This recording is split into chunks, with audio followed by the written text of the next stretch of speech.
Hey y'all, you're listening to Diagnosing Sitcoms and Movies, the DSM podcast. We help make mental health more comfortable by using Black movies and shows we know and love and culture to remove stigma. So join our convo with your host, Courtney Copeland, licensed mental health counselor, and Dr. B, licensed professional counselor. Before we get started, a word from our sponsors, from Boxed Up. If you would like to improve the sound quality and the visuals of the projects that you're working on, then why wait? Follow Boxed Up on Instagram at TryBoxedUp or go to their website at tryboxedup.com to get all of the rental supplies that you would need to make your content just magnifique and beautiful and excellent and of the quality that you truly desire. Yes. What's poppin', everybody? This episode, we are talking about the 1985 cult classic, one of my favorite movies, of course, because all of these movies are my favorite movies, but The Last Dragon. Sound in the background applause. Okay. I hate your guts because I don't feel like you like this movie, and I can see it on your face, and I'm not excited. Like, I'm not. And there's been so many times that our friendship has been tried, and I don't know why you just keep doing this to me. Are you really my friend? You know, I just think that this is one moment where we realize some of the shows that or movies that you really love just aren't a fan of. I'm not a fan of. That doesn't mean our friendship isn't going to work. Come here. Okay, so listen. I've never seen this movie before. Okay. And when you ask... Strike one. Okay, so... Oh! Not you taking points. Okay, so when you said Last Dragon, I was like, this is going to be a karate movie. Like, why? How are we doing this, Sway? How, Sway? So I was like, this is going to be whack. And the first scene, when Sho'nuff come in here, I was like, what am I watching? This is for real? Cinematic gold. So, but then I had to sit with it again. And I was like, this is funny. Oh, it's funny. Yes. It's funny. So because when it first starts, when he's doing all his little Bruce Lee activities, right? And then there's a random cut to chopsticks because they just wanted you to know that this was exactly. So I'm just like, what is happening with this movie? I guess I just kind of went in blind, like, okay, I'm just gonna watch this movie. I didn't know it was supposed to be funny. And so when I saw the serious beginning part, I was like, this is gonna be serious, like Bruce Lee serious. Yeah, there was a lot of funny moments. So when I watched it again, I see why you enjoy it. See? Just me in a moment. Okay. I feel better because I was nervous. I didn't know how this was going to go. See, and I think when that first movie theater scene, I had to put on my funny hat, and then I realized how much it was funny. So first things first, the Jamaican man, when he was like, that's that man, and there ain't no coming back. I was like, okay, this is funny. Okay. And then it kept happening. Like, I kept seeing these little moments. When I first watched it, it was very critical. And the trans woman. Jack him up, baby. Don't hit that face, baby. And then I push her down. And then this other guy up at the balcony, these two guys stand up, and the other guy stands up with this pink bra on. It was a bra. It was not a crop top, ma'am. I was like, sit down, where you going? You're like, got up fast. Okay, put them titties out. Oh my gosh. So yeah, that's when I realized, oh, this is funny. Because I was like, this is a mess. This Sho'nuff guy. And okay, so Sho'nuff did come too many times with fucking shoulder pads. Like he was a football player. Okay. I have an issue with costume design. Maybe I was like, well, maybe those are like sparring pads for his martial art. So he just stays ready. You stay ready, you gotta get ready. Because why else would you explain these pads on but with Converse? I'm so confused. Exactly. I was so confused. To the allure, the aura that is Sho'nuff. But Because Sho'nuff, he is the meanest. Am I the prettiest? Am I the baddest mofo low down around this town? Well, who am I? Who am I? bruh, this shit was hilarious. And then his lace front was laid with with his little braids in the front. Okay, I just need me that wig because she was popping. I've like come to the conclusion that I might be Sho'nuff for Halloween this year. That's what I'm thinking. Oh, I could see it. I could see it. You should definitely do it and take pictures, please. I know where I'm gonna get the football pads. Don't worry. I would have to go to like a little league and take them from some child. I'll just do the red kung fu outfit with the giant tiger. I'll do that outfit. Mm-hmm. Oh yeah. When I have the glow, because I got something real for that ass in these hands. You gonna have LED lights on your hands.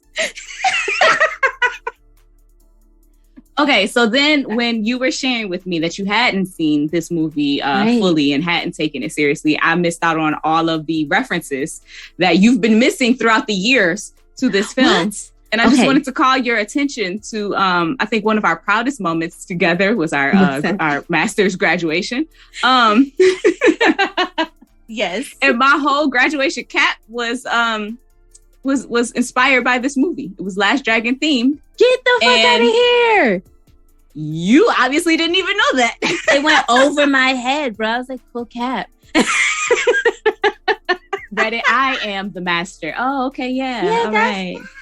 No, you missed the double entendre there, ma'am. It had the glow and everything. Yes, see? Went over my head. Damn, son. Where'd you find it? I can't believe I really did not know that. Wow. I mean, I can. You never watched the movie. Shameful. And then here's the thing. So I'm kicking it with some older cats, and they like, you ain't seen Last Dragon? And like they literally sat down. Yeah, see, it's me. You're the problem. I'm the problem. They literally sat down with me, knew the words, like, and was really enjoying this movie. So I'm like, yes. Okay, like, let me give this another try because y'all really are enjoying this movie. It was like, this is my childhood favorite. I feel like God gives us purposes. Okay. And maybe it was part of mine to bring you to this film. It was. Because clearly you was missing out. And so, you know what? I feel like this is my role. I'm sorry that, your childhood was missing these golden gems. It was. That you so much needed, that you would have appreciated even more had you got them as a child. But it's my job to catch you up. I'm here. It's a service. I'm here. I'm doing the Lord's work. And I love you. Yes. I'm a mess. I appreciate you being this blessing of cultural. It's given very much blessed. Okay. Given very much blessed. I'm very blessed. Let it be known. I am blessed for Courtney in my life. I truly is. She be putting me on. Because like you wouldn't know without this. Catches bullets with his teeth. Nigga, please. Bruh, like, I literally have most of my quotes from that fucking first scene. Like, and then, like, most of it is from that beginning. And then I'm assuming then that Sho'nuff was your favorite character? No. Okay. No, Sho'nuff was not my favorite character, although he did make me laugh a lot. Richie was my favorite character. Richie deserves an Oscar. I feel like he was amazing. Ass up. He was amazing. He was spitting out them lines and like with alliteration and everything. I'd have served that sucker with a super alienation of affection. Girl, like he gave me so much life. His little spat, like his sass, and first of all, he was cooler than his older brother. So that's first things first. And I thought it was so funny. He was like, you gonna put me on your back and you gonna rap the whole time we going there. And so he's trying to rap. Yeah, baby, do it. Oh yeah, do it. do what it. What it look like? What it smell like? Stop. Be like, no, I'm put me down. Put me down. It's pitiful. Just pitiful. It was too cute. Like, I enjoyed him. He's my favorite character. Who's your favorite character? Sho'nuff? It's between Richie and Bruce Leroy. I love Bruce Leroy. He was just so innocent and so sweet and so cute. And I just love Ty-Mok. And I found out like later in life that I knew like his niece, went to school with his niece, and she just said it like it was nothing. And I'm like, your fucking uncle is Bruce Leroy? And she's like, yeah, no, that's my Uncle Ty-Mok. And, you know, like it was, you know, Thursday. And I'm like, yeah, I mean. And meanwhile, my brain is exploding through my ears. You were in love.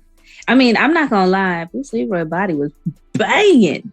I was like, yes, you work out. And remember, I was seeing this movie as a child, and he's only supposed to be a teenager in this film.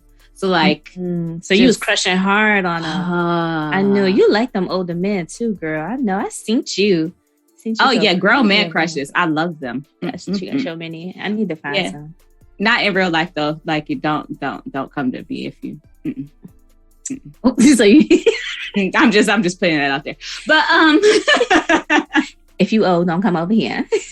What another character that I did like, who was funny, I don't think I really liked the character, I just thought she was hilarious, was the girlfriend. Angie. You want to test drive? Oh yes. She was so stupid. Well, no, she was cute. I found him. She was. Body oil roller skates. I loved it. I was like, body oil roller skates. What is she singing? What is this? And like her mannerisms were so cute and funny. Like when she was gonna cry, she started crying like. Don't bug me. Fix your face, bruh. That's the line. And then, but she got him all the way together when she said, "You're nothing but a misguided midget asshole with dreams of ruling the world." Mm-hmm. Yeah, also from cute gardens and also getting by on my tits. I said, "Girl, you better tell him." I didn't see her as a person to take up for herself, but she sure did. I was like, "Go, girl." Yes. Mm-hmm. I talk about that a little bit in my diagnosis. Oh, okay. So yeah, we gotta get into that soon. But and then one of my quotes was from the three guys who he kept going to, thinking he could get to the master. Saki soup. Sake it to me. I sake it to you. I was jamming with that. I was like, I can't wait to go to the Japanese hibachi spot and be like, "Sake it to me." And they are going to look at you like you're crazy. I know where it came from. But when he was like, "Yeah, coolie, kiss my Converse," I was like, how do they define coolie at this time? What is the definition of coolie? I was wanting to know that because I was really... It was used so regularly. Yeah. And I thought like I was pretty good on 80s slang. Lingo. But right. clearly no. I have no idea. Okay. I have no help here. Why kissing Converse was such a like sakemara. I don't know why they were just throwing it out like that and making people like actually like Sho'nuff really made this dude bend down and kiss his it was just I don't know. Well, I need to definitely get me a new pair of Converse. And then as soon as I do, and people comment on my shoes, I'll be like, "Kiss my Converse." Maybe I shouldn't, because that's not a nice thing, it sounds like. But anyway, so again, all things that you would not be able to do had you not have seen not seen the movie. You're welcome. Thank you. Thank you. But with all of the things that we're saying, like with the 80s, but the movie is very much set in its time. There are lots of musical points, musical numbers. This is not just The Last Dragon. It is Berry Gordy's Last Dragon, whom we often discuss on this podcast for his pimpish ways. But this was off of the heels of the successes that they had with the different films that they had already done, with the involvement with Lady Sings the Blues and putting out The Wiz. And this was during where Motown was starting to experience a little bit of decline. Our artists weren't happy with deals. They were starting to catch on that they were being pimped. And this was a way to, you know, flip that money a little bit. And so Berry Gordy also had the envision. This was his dream that DeBarge was going to save the record label by being the new Jackson 5. And it just didn't catch, you know, crack. Didn't help very much. I love the DeBarges, but they struggled. And so with all of that happening, it basically was like, okay, DeBarge, we're going to make this movie. And DeBarge, like, Rhythm of the Night is going to be all through it. We're going to show like almost the entire DeBarge Rhythm of the Night video in this film because we need these guys to pop. Yes, but I was jamming. I was like, but it's so bad that DeBarge is actually in the trailer, like not just the song, the actual. So they make it seem like he's partially in the movie? Played. The video for the song is partially played throughout the trailer. DeBarge was gonna pop. Okay, they put their money into it, and so when it didn't, so didn't the record label. But sucks to suck, man. That is why the film is so musically based. Why it does have so many different musical points in it. I mean, can you consider it a musical?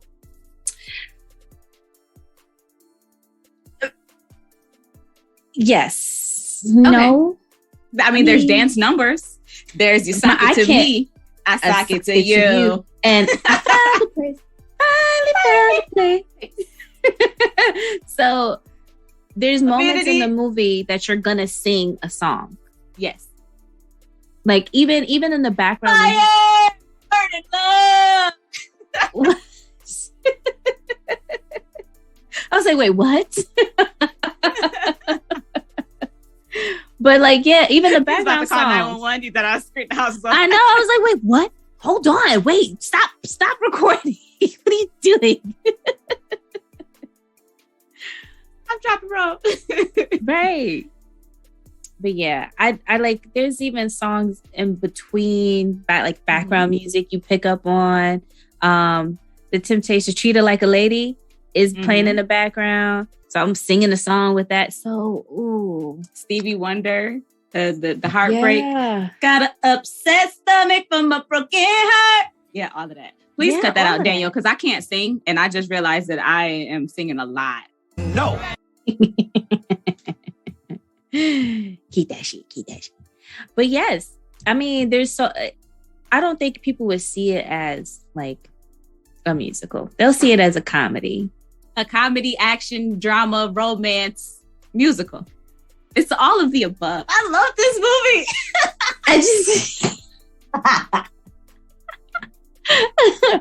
I mean, yeah, it's great. It's wonderful.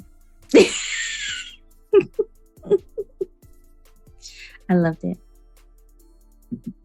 Okay, I'm sorry. But I guess my last real quote. Swiss Sho'nuff refuses the money from Eddie Arcadian and says, just get that punk to the designated place at the designated time, and I will gladly designate his ass for dismemberment. That part, somebody's ass. I designate you for this beatdown. Like, what? So that annoying. man was saying no lies. What gladly designate his ass. That's what I'm gonna say. I just don't be having the lines when I need them, man. Shit. Keep a notebook. That's so great. Open up your phone, your notes app. And then be like, hold on, I got a perfect line for you. Just wait. You want to designate it? Wait, hold on. Designate it. Because I still don't be getting the quotes right, even though I write them out. It's okay. I'm going to get it together one day. This is designated dismemberment. Wait, that ain't it. Hold on. Ain't it. Hold on, wait, don't go away. Stay right there. I'm cussing you out. And that's one thing I really admire about you is like, you have all these lines in your head, no problem. It's like useless information. I just store so much. I love it. I wish I could have that in my head. Just spit them all random. You be doing that to me all the time, and I'd be like, "That's funny. Where'd you get that from?" Then I'd be like, "Okay, it's not funny no more." I shouldn't have said nothing. Keep this shit to myself. Now, especially now that I know that you be taking shit. I'm like, where did you get that from? Because I have no original thoughts. Basically, everything that I'm a sponge. I soak up and then I squirt it back out. That sounded really gross. I'm sorry. That's why I laughed. Squirt. She said squirt it back out. You know what? Who's the master? You are. Sho'nuff. Girl, so how did you go about diagnosing these individuals? Because this was hard. Really? Because I did it in like 5 minutes. Maybe because I had so many years of just familiarity with the characters that I just was like, oh, yep, okay, yep. Let me just look up the specifier. But yeah, that. I have some questions about some. There are some who I am ruling out, or I am just looking at further assessment, or I'm going back in the records to see, to fully understand more. I guess we can just jump right in and go straight to Bruce Leroy, whose name is just Leroy Green. The streets just called the man Bruce Leroy. Leave it to the streets to give you a nickname you don't need. But they zoom out and show him just walking through the streets of Harlem. He looks like a Bruce Leroy. Like everyone else is, even when he's walking in Chinatown, no one is dressed like that. But him with the hat, the whole getup, every day. The little soft shoes. Okay, so that is what led me to want to go through potentially Leroy's educational records to see if he was ever assessed to be on the high functioning, of course, but the autism spectrum, because I am concerned about Asperger's just from his certain lack of responses in certain instances and his language use. And most, which kind of alerted me to it the most, was really his family's response to him when they were always like, Richie would be bringing stuff up and like, y'all don't have a problem with this? And they would be like, leave him alone. Like, he's just being himself. Like, it's okay. And their response kind of made me like, okay, so maybe this is just something where like y'all have accepted that these are the things that he's interested in, because we do know that individuals with autism that are on the autism spectrum rather do often tend to have a certain thing that they fixate on, which really gauge their interest, and it allows them to focus in and build their strength around that certain aspect. And so martial arts and the culture of it and the lifestyle that it provides could have just been what centered him and where he found himself most comfortable. And it could have been how he learned to self-regulate and how he learned to manage everything that was going on. And so I did want to find out if he had ever been assessed for that throughout his educational career. And then if that wasn't the case, then maybe it just really was him adapting the lifestyle of the martial arts and just fully taking it in, and with New York being the cultural melting pot that it prides itself on. Even his dad was saying, okay, well, people didn't think that, they thought it was crazy for a Black man to have a pizza shop, and him being like, direct your pizza to Daddy Green's Pizza. And which was most of the people who own pizza shops, it was from the Italian community.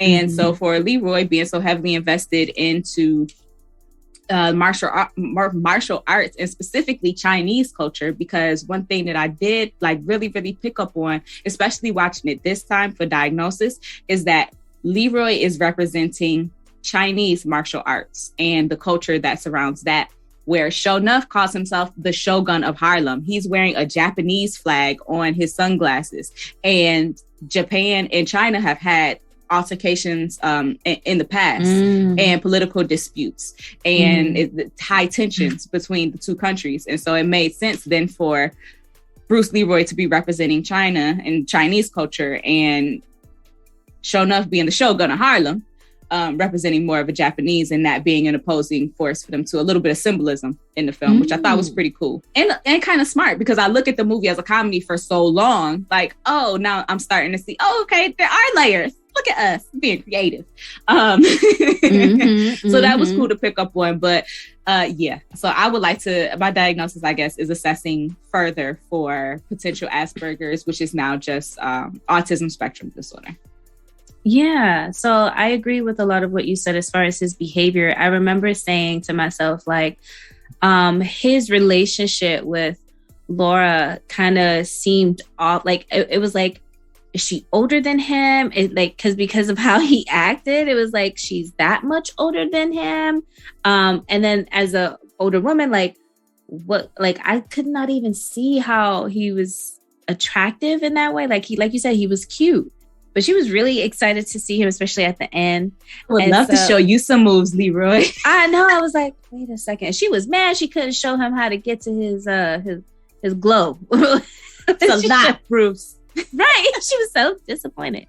But So in her outfit that matched, she was really digging Leroy. She went and put on her outfit for the occasion. She did. She had to have edited that whole video together, the montage of Bruce Lee films with the transitions aligned with the music. Like, that's some serious crush for you to do that for a man that you really don't know. That you don't know. Like, but he did save her life. Okay. Yes, after she rode past in her tents with no windows, because as a celebrity, what celebrity has a limo with no tents on the windows at all? Like, you could fully see into the limo when they first caught eyes. Okay. You really wanted to make sure somebody could get at you. Yeah, this job did not care about her security, and it's an issue for me. They did not. Several different times. I was like, hold up. Y'all just gonna disregard that this girl was all up in a whole situation? You talking about you look a mess, bitch? What? But I was just kidnapped, and you're worried about me being late. Exactly. And my hair not being done. And I look, okay, cool, whatever. Okay, go back to Bruce Leroy. I'm sorry. So Bruce Leroy. She was even in the picture because of how she was just crushing on him, and I was like, "Is this age appropriate?" But then also, as far as his behaviors, the only thing that I thought of like instantly was obsessive personality disorder, because he was obsessive about the martial art. But other than that, like, there was nothing else that came to mind. But now that you bring up autism, I'm like, that's something to consider. And even if he's not on the spectrum, I don't feel like there's anything else that really is like, there's nothing that's seriously causing him impairment in his life. So aside from diagnosing if he is on the spectrum or is not, then, there's that. But here's the thing. I probably wouldn't diagnose him with anything. The only reason why I would say obsessive compulsive personality disorder was even though Ty was trying to teach him, like, the teacher, is his name Ty, the teacher, the instructor, the master he was learning under. Oh, okay, yeah. Like his sensei. I don't know the sensei's name. Yeah, they had it as Ty. Okay, then Sensei Ty, let's go. Sensei Ty. There we go. Okay. Sensei Ty was like what he was seeking as far as the next level or more of, he was like, it's in his head. But also what I really learned about in that situation is some of their dialogues together was that Sensei was like, you watching the movies again. This master relationship, like, cut that out. And then he's like, he said he was going out of town, and he was like, where's your quest or something? You're going on a quest to seek wisdom? No, like, I'm going to see my mom in Miami. Yeah, like. So I think that's kind of why I was like, maybe he was like overly compulsively like wanting to be this master or, this master of martial arts or whatever, because he was so preoccupied with the details and the rules and the list and order organization as far as what it means to be a master. I considered that diagnosis as well, but I felt like it wasn't to the point where he was missing the point of the opportunity. He still was able to complete things to like efficiency. He still was able to, get certain stuff where the actual meaning behind it wasn't lost. You know what I mean? Then there's this other one that made me think, to Richie's point, is excessively devoted to work and productivity to the exclusion of leisure activities and friendships. And so when he kept making fun of him, he was like, you don't even know how to work it. Work your paintbrush, as he referred to it. Or Richie, you're like 12. I hope that you don't know how to work it either. Okay. And then I said, wait a second, this age thing again. Where is this? Where are you, Richie? On this age, I could not get it together, because then he was like, if you don't know what you're doing, you could hurt yourself. And I was like, he's done it before. Richie. Or he's heard somebody say that. Like, wouldn't it hurt her more if you don't know what you're doing? Well, yeah, that's it. So, yeah. So you have to have 4 or more of the criteria. I can only see him fitting maybe 1 or 2. The others, he wasn't stubborn. He didn't show rigidity. He was very humble and, showed self-control. Especially with Sho'nuff. Is all foundational elements of martial arts, and are parts of the elements that he was listing when he was doing the, I guess, like kind of going through the mantra with his students. And, God help me if I do ever have to use my art. And the different things that he was saying and sharing with them kind of showed that. Peace is my shelter. Yes. I love that. Me too. And I liked the creativity, which is also what made me kind of think maybe possibly autism.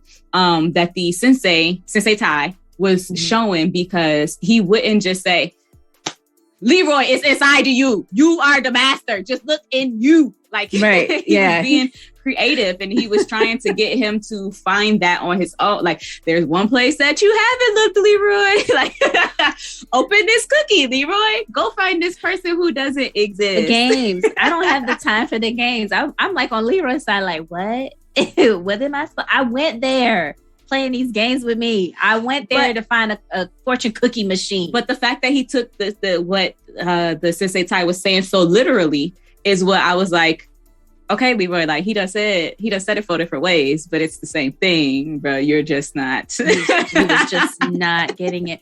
But okay, so this is the lesson in life too. I can see the lesson learned. Yes. And that sometimes, because this is a wholesome, well-rounded film that also had a moral of the story of all that you need is within inside you. You just need to look within. Yes. And that sometimes we are presented with issues that you're fighting it, but all along is supposed to help you learn this ultimate lesson. And realizing for him, he had all these moments where he's like fighting and trying to, figure things out. And then it all came to a head where he's like damn near about to drown. And he realizes, I have the power here and I'm the master.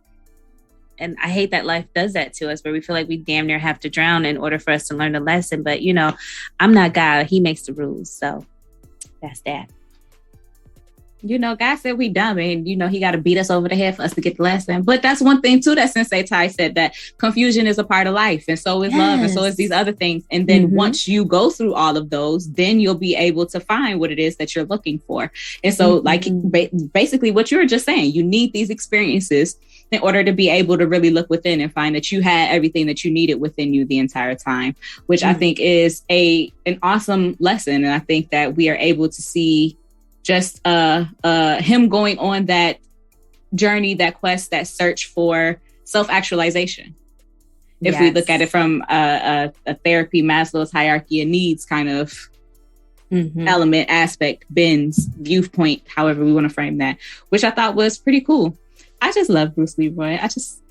He's cute. He's so cute. And it doesn't help that Vanity was my representation as a young, light bright looking at TV, Vanity, I can look like that. That's my standard of beauty. So I could be Vanity for Halloween this year, but Sho'nuff would be so much more fun. It would be. Sho'nuff would definitely be more fun. Yes. Yeah. Okay, so who else did you have a diagnosis for?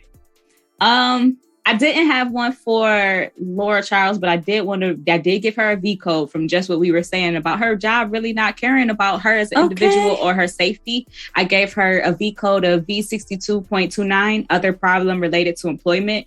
And yeah, there was no regard for her security. She had to go out and go find Bruce Leroy and say, hey, I would like to hire you as my security. Not like, oh, my job is, I was kidnapped. It was a attempt on my life. She didn't say security. She said to guard her body.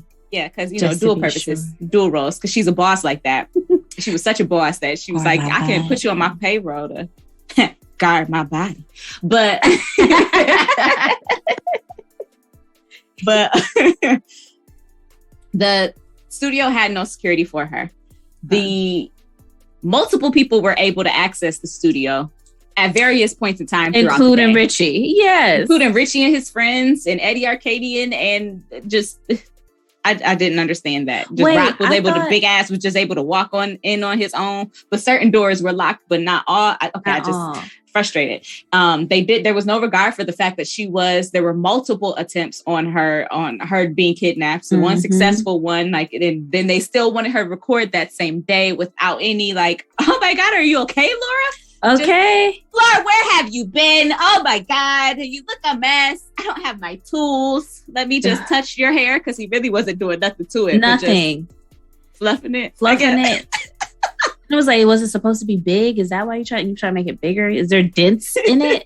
And then William H. Macy is basically sacrificing her. Like, if you don't meet with this guy, he's gonna slit my throat. So you want me to meet with somebody that you're afraid is gonna slit your throat. So what is he gonna do to me?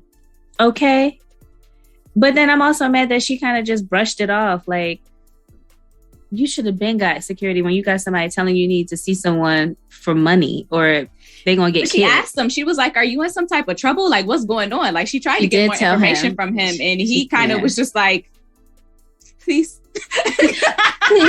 He gonna kill me.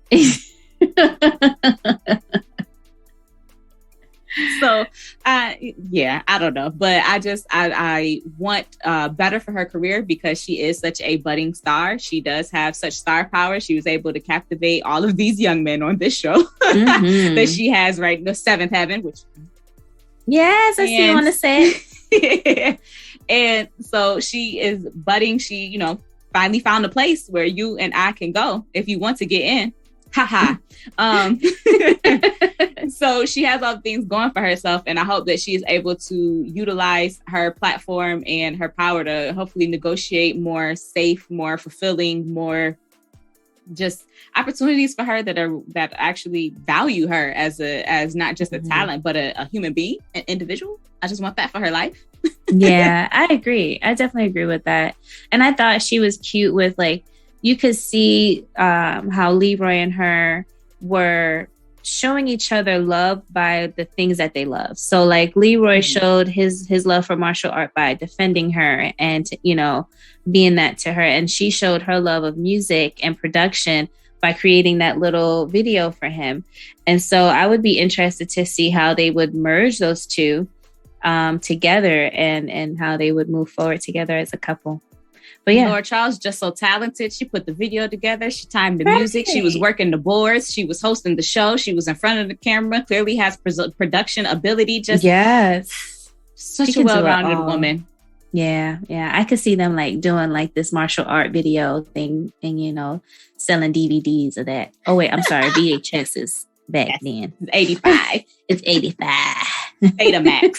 But the only thing that if I was working with Laura and Leroy as a couple, just wanting to make sure that they are establishing their expectations of their relationship in reality and not just the romanticized heroism in which it started with her being rescued and her continuously being rescued and saved by him feeling like he has to continue to rescue her and save her. But then, so now that we're stable and our lives aren't in danger, what does our interaction look like? Is that constantly the roles that we're going to continue to play, or like what in a normal day, what are our roles? What is the expectation of our relationship? What does that look like?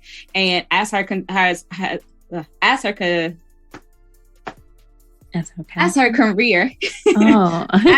continues to grow and develop, I would potentially see them maybe having to separate for just a little bit for her to go do her thing, unless he does, come on full time to guide her body.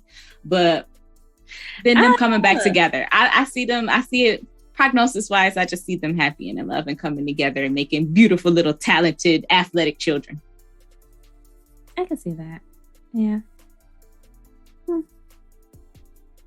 I love it. I loved him. I love this movie. Okay, so do you have... child?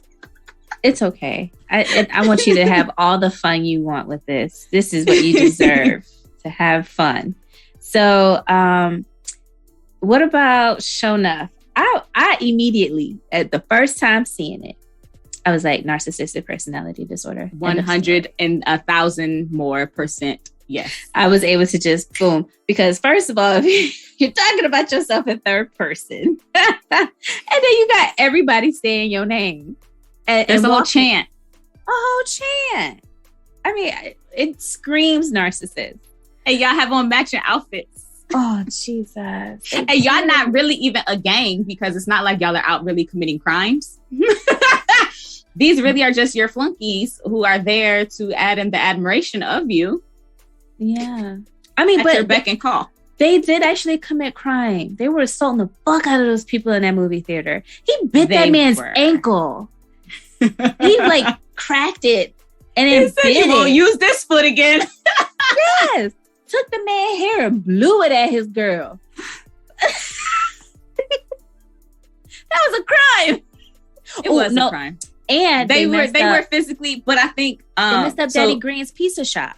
They did vandalize terribly Daddy Green's pizza shop when he kicked that jukebox. He said, "Shut up, girl. Bitch." But wait, why the dad was like, I don't own that. Exactly. He was like, that's not even mine. Why you doing this to me? Own that. Look up the shit I own, because that's insured. I was so mad at that scene. And then they put Richie in the trash can. Mom was like, I'm about to throw something at these. I'm throwing these pizza cartons. Get out. Mom was ready to fight. We see where Leroy got his warrior spirit from, because him and Richie got his warrior spirit. And Richie stayed yelling at somebody, "Get off my woman. Stop." And then I said, "Get your hands off my woman." He was he was acting his ass off. Like, he was very passionate. It was just that child, just a prodigy. But here's my thing. He had a lot of voice, but didn't have too much to back it up. Okay, so Sho'nuff, they didn't have to put that man in the trash. I think that, okay, so that's what I'm saying. Like, they weren't a necessarily gang where they were just committing random crimes. I think that the crimes that were even committed were only a function of Sho'nuff's narcissism being triggered. And so he really didn't have beef with anybody until it was, I'm the best. Y'all saying Bruce Leroy the best. He's not. I'll whoop his ass. Matter of fact, I'll whoop anybody in this movie theater's ass that think that they better than me. What's up? Was good. And so then we fight. And then okay, so the whole hood is saying that this man is better than me, and I'm a narcissist. So I'm going to show everybody, no, it's me. I'm the one. And so I'm on a relentless mission to prove that it is not Bruce Leroy. It's me. I deserve all of the attention. I deserve all of the admiration.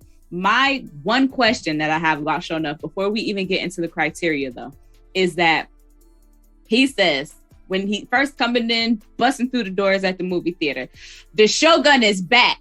Sho'nuff, where was you at? Did you go to jail? Had to.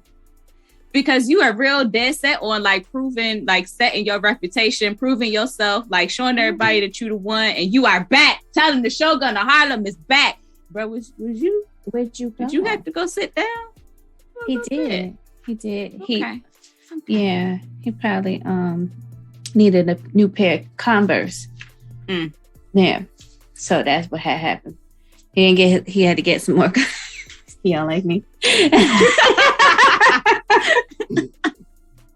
He said, "Hold on, folks. Let me get a new pair of Converse and I'll be back." And he came back. And then honestly, it's not even, he had to even go anywhere. Maybe he just like kind of took a moment and to himself, he was like, yeah, let me go back. And now he back. I don't even think he even went anywhere. Where did you go to come back? That's... I really don't have an answer for that. Did you go be the Shogun in Brooklyn for a little bit? Now you and it came back to how he did. That's it. There we go. You're not buying that? You said I don't know. It's a question. I don't know the answer. I was confused. I was hoping. Well, for our viewers, to share it with everyone.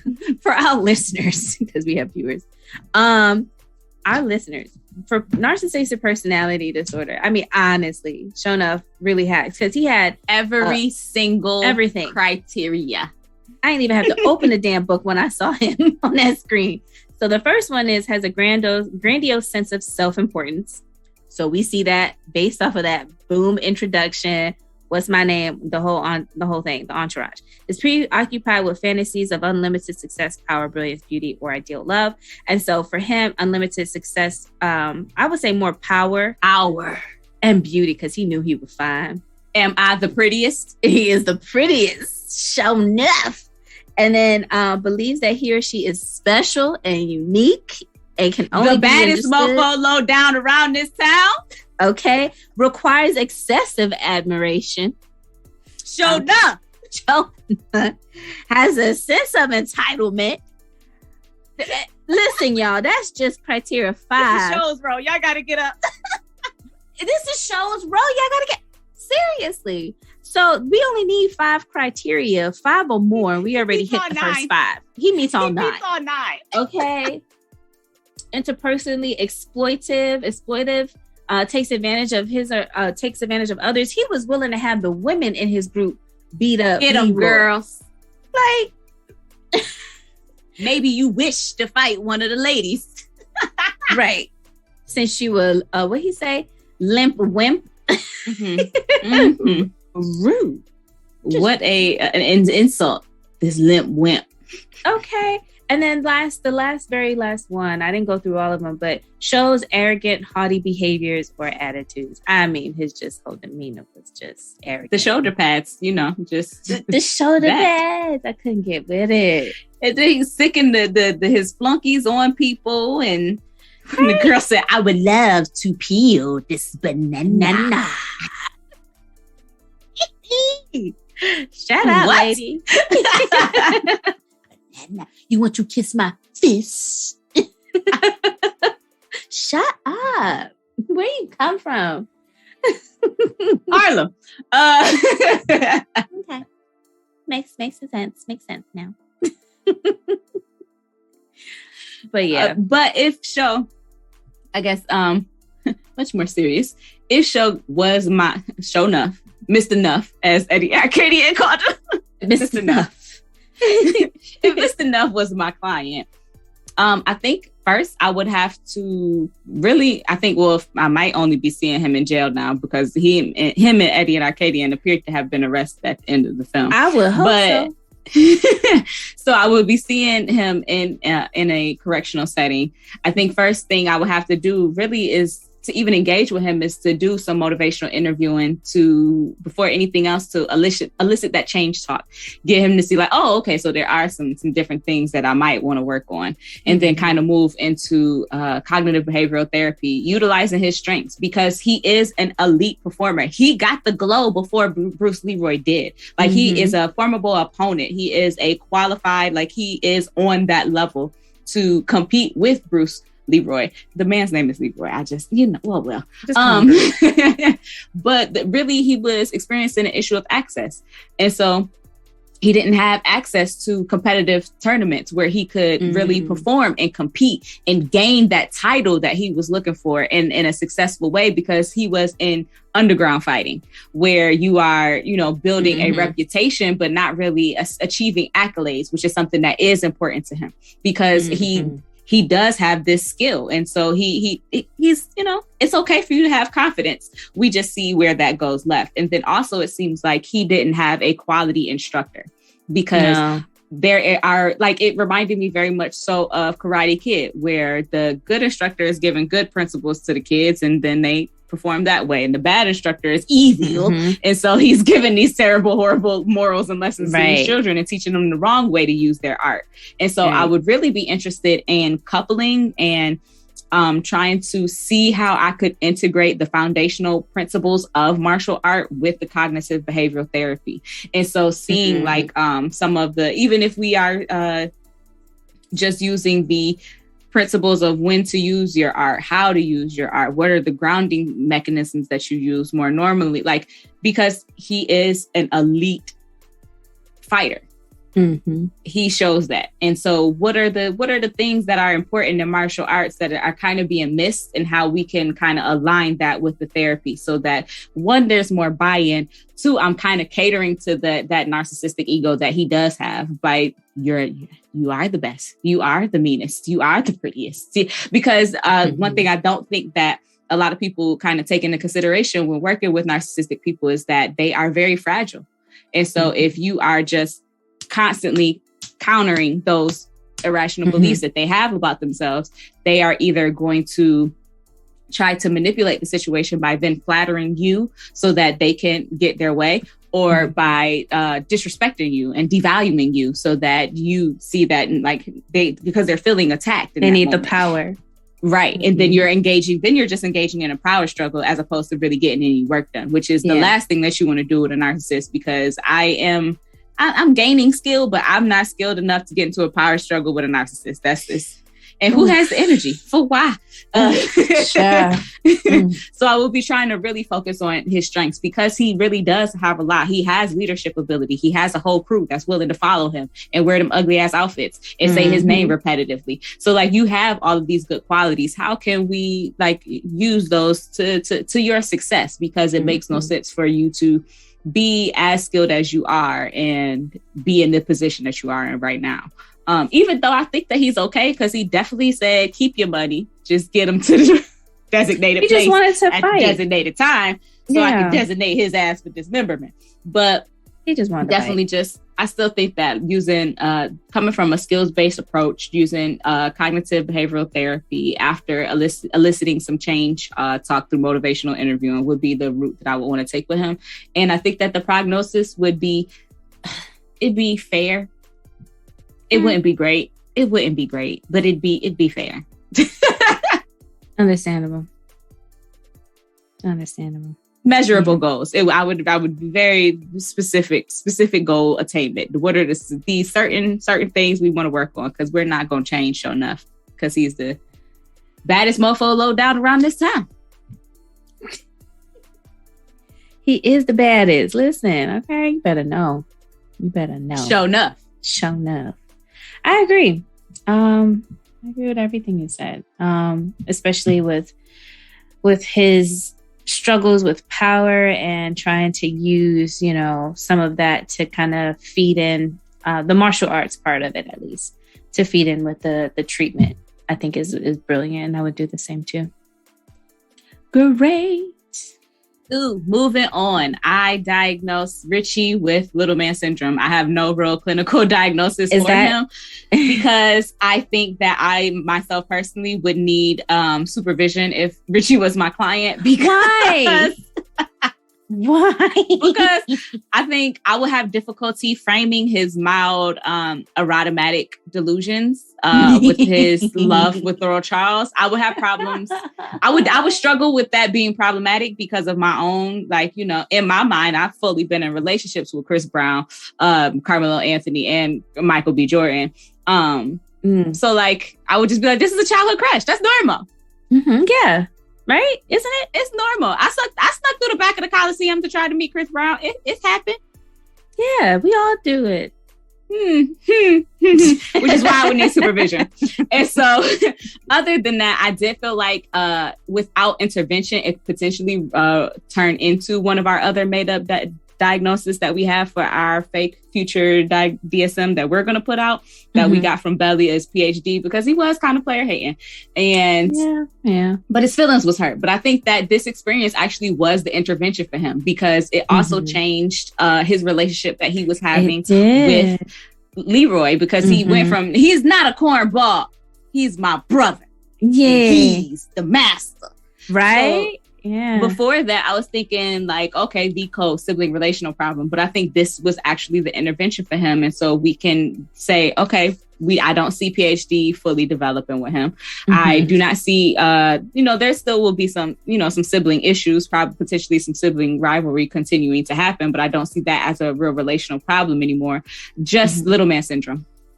Yeah. And it's like, I feel like I said, he has a lot of like, don't touch my woman, like type of energy. And he was really convincing. And that's why I feel like Eddie like just laughed at him, because the second time I saw it, I laughed too, because he was just so, and it's like, what you going to do? He said, Leroy was doing good till he got the drop on me. Then that means that you weren't doing good because he got the drop on you. He got the drop on you. So you're just going to stay in this cage. He did the little kick thing with the other guy, got him down real good. That worked. Okay, so was the other guy wearing a metal cup? What was that? I feel like it's thing. Yeah, he was like, was he in Vietnam? What happened to this man? Right, like for you to think to put something metal right there. I mean, now that you think about it, that might be a good defense.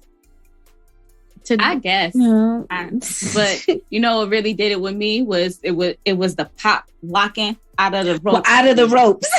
That's what it. I said, stop it. I literally said, stop it. I was like, stop. Well, I tell you, I holler every time I see that. It's.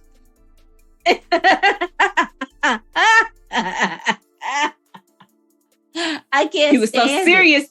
So, ISOs. It was the isolations. Bruh. Yeah, so that was funny. I didn't have a diagnosis for him either. I mean, listeners, if you're ever, I hope this never happens to you, but if you are ever bound and gagged, just know that you can pop lock, you can break dance your way out them ropes. Oh, the ropes. I'm going to try one day and see if I'm successful, because I really was like, that's kind of low-key a good idea. Dance your way out of your crisis.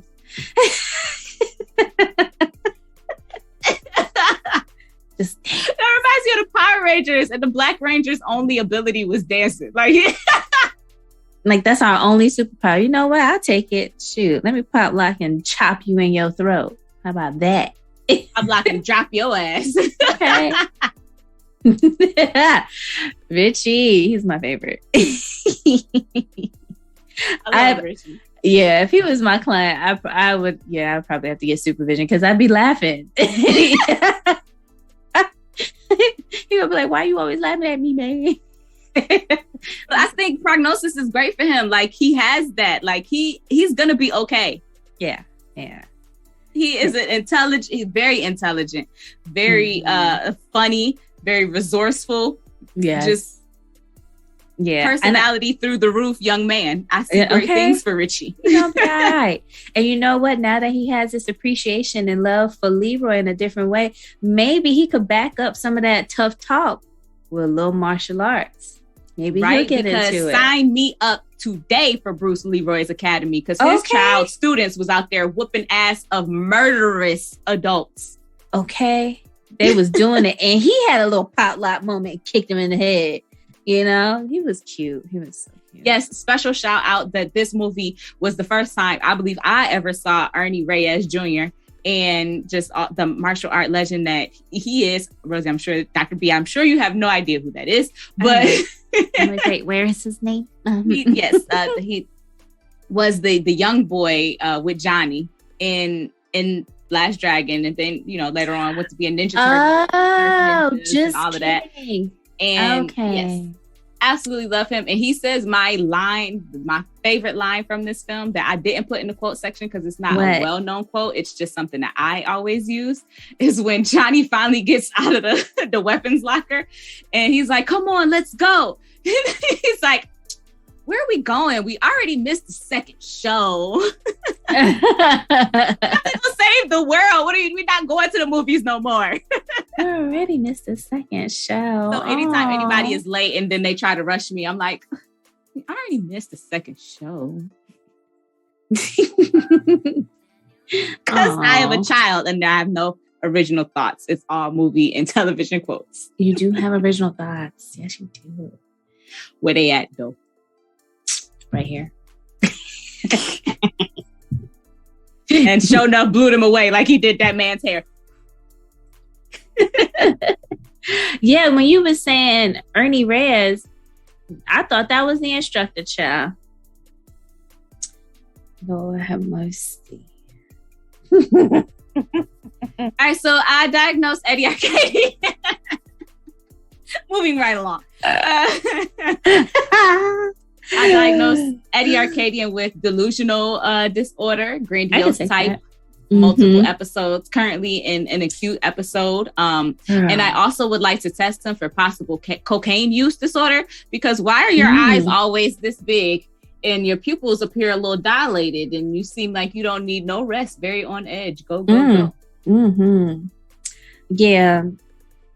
I would say cocaine use disorder. But I could see, because like, which one comes first, the drug or the hallucination? Or was the hallucination there and you take the drug? So which one we coming first with? But yeah, I feel like the drug might just be ramping up the severity of the hallucinate. Okay, I can see that. Yeah. And then I didn't understand the purpose of the piranha, but it wasn't really his. But at the same time, I was just like, I wish they would have just put him in the tank. He did. I guess the fish didn't want him. They saw his face and said, "Yeah, we don't want that." He had a little cut right here, little tiny little cut, like they nibbled and was like,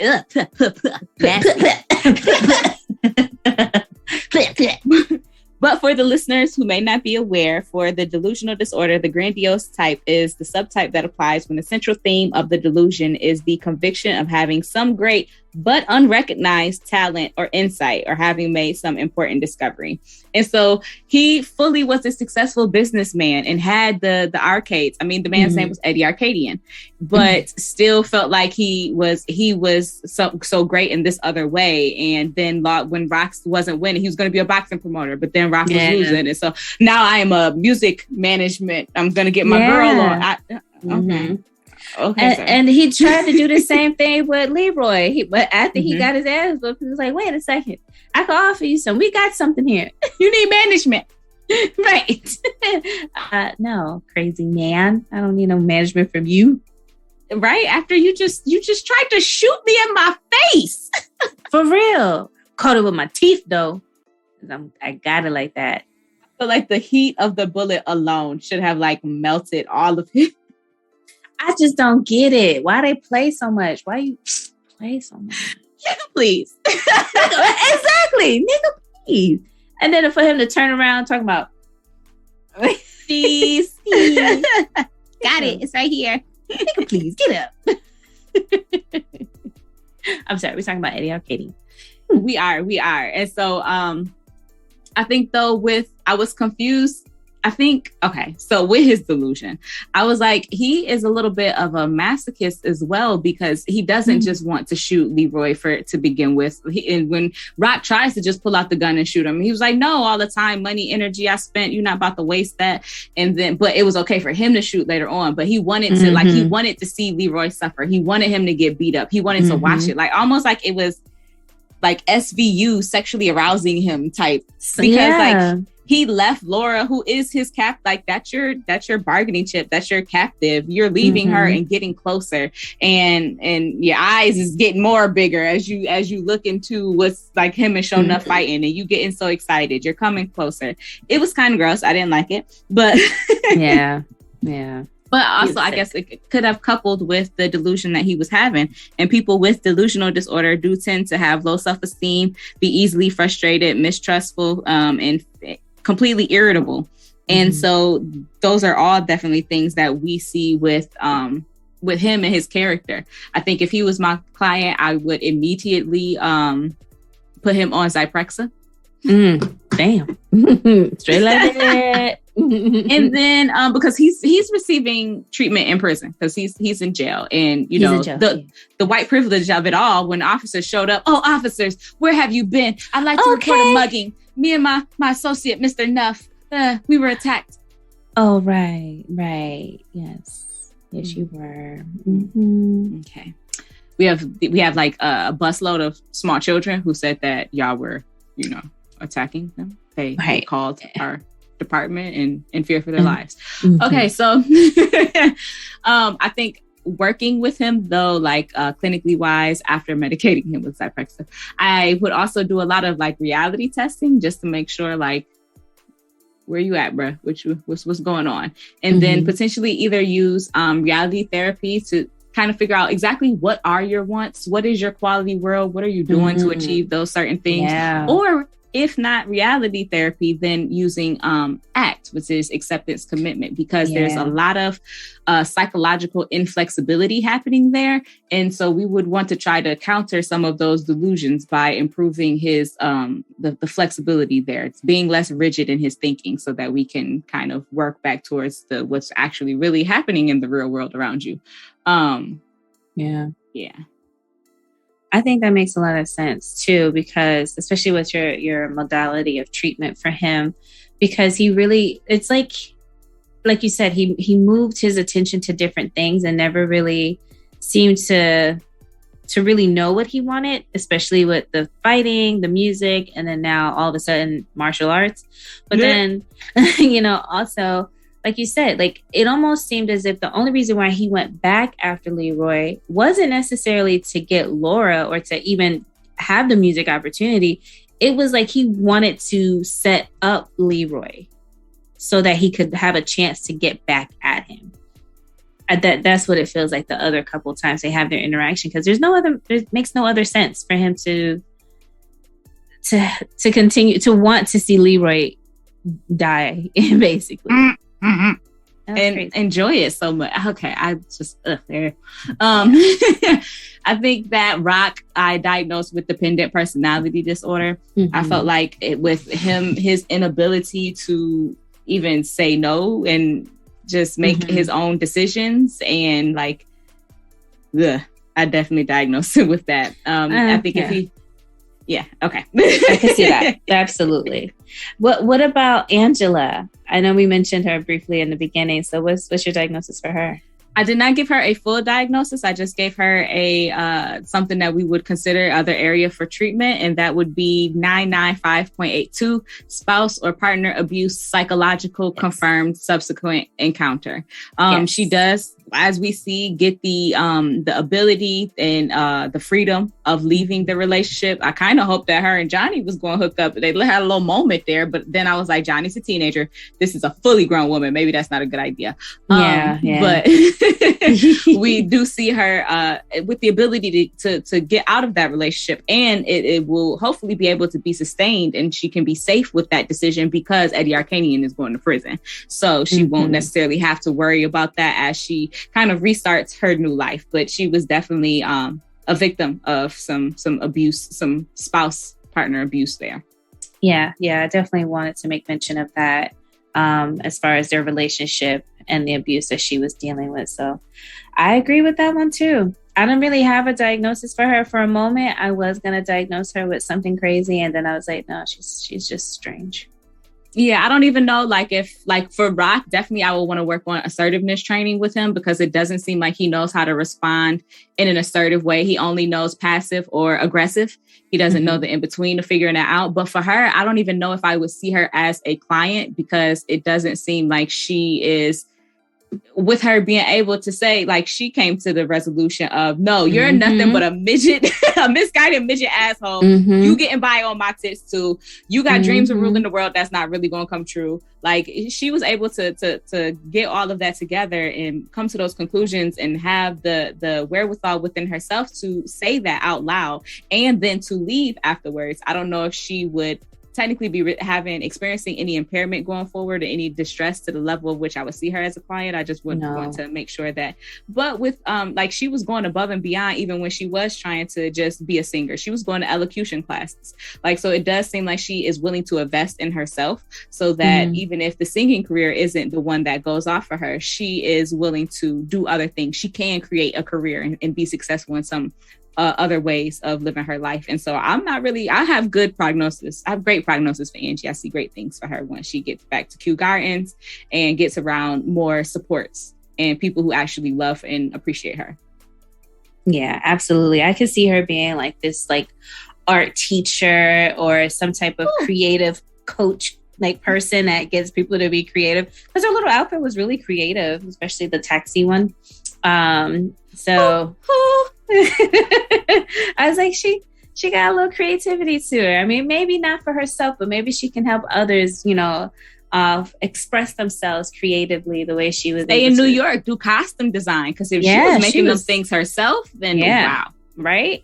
So the design with all those cutouts, like that's so much work. It is. And so for her to do that, if that was her work, then I would say that her prognosis as far as like her career would seem as if she would, you know, take off and go that route of like helping people find their voice and she said she's going to elocution class. Elocution class. Yes. And so, you know, finding her voice and being able to speak, I think might help with that too. But I think that may have helped her. Yeah, we see her find her voice in that moment. Yeah. We see her be able to express herself in a very profound way in that moment, which we don't see her character be able to do. Like, this man told you he was about to go kill some people, and you like, well, Eddie, it's me.